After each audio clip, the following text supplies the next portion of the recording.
Chapter 8.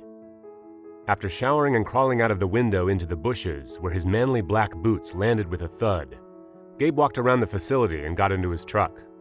He could still see many of the gorgeous women's lingering near the notice board wondering where he went, but they would have to wait until next Sunday to have their chance with him. While driving home on the avenue and listening to music that made him look even more sexually attractive to pedestrians, Gabe stopped in at a quiet diner where they served huge meals like ranchers in Texas might eat. Gabe had this insatiable appetite that could only be made satiable at a place like this. He sat in his favorite booth and raised his hand in order to order from his favorite waitress Gretchen, who was nice and matronly and too old for there to be anything between them anyway, which was perfect for the end of his two women Sundays. But his jaw dropped instead. Either Gretchen had gone to the most amazing plastic surgeon in the universe who made her look like a drop-dead supermodel, or there was a new waitress in town who looked like a drop-dead supermodel. As it turns out, it was the second option, unless Gretchen changed her name tag and her voice too. This name tag said her name was Maxine. She came right up to him and did not ask him in the usual way if he wanted to order a refreshment before his meal. She didn't say, "Can I get you a liquid from the bar?" Or would you care to quench your parched throat with one of our varied drink options?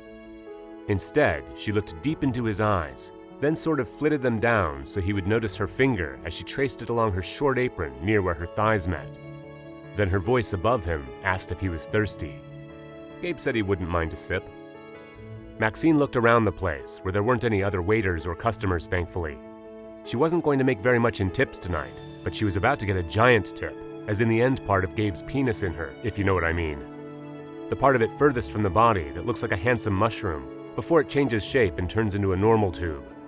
But that was just an appetizer, as once he got that far with her, he'd probably go ahead and give her the main course, meaning the rest of the tube, if you know what I mean. She opened the menu and held it next to her torso, then twisted over and squished one of her breasts, the one nearest to that side, against the menu section that said sizzling meat dishes. She asked him if he wanted to devour some flesh. Gabe said he wouldn't mind a nibble. They both knew that Gabe wasn't really going to be eating, but rather they were going to be making the sex soon. She nodded over to the kitchen area, where they saw the cook walk outside into the back alley and have a cigarette, thinking about rent coming up next week with the door closed behind him so he couldn't see them anymore. They went over. Gabe picked her up and put her ingredients on the counter. He dropped to his knees and looked straight up into her eyes as he gently tossed her salad. Then his hands slid up her body and he buttered her muffins, nice and smooth, giving her a pinch of salt in all the right places. He whipped her until she was nice and creamy, then laid her back down into a deep dish and licked her bowl clean. He flipped her around fast and gripped her hair, then pushed her face down against the counter as he popped her in the oven. He kept the flame low as he slowly made her simmer. Then he steadily cranked up the heat, hotter and hotter, until she started to bubble, boil, then splash about wildly in a raging, rolling torrent. Gabe thought about Mr. Gordy, his old math teacher, with the weird sideburns, so he could turn the heat way down for a second and keep cooking. Gabe caught his breath. He wanted this meal to be done soon, but he also wanted to be as legendary a chef as possible. He started the recipe from scratch, making it up as he went along. He reached out and put his hands on everything that was available to him. 2 soft buns, a hard slab of pork, a wet clam, a stiff pickle, a fig, a sausage. He stuffed it all into a fish taco, put it on a spit roast, reached his hand down and sprinkled on some spice, then basted it with his honey glaze. He immediately turned off the heat and let her cool.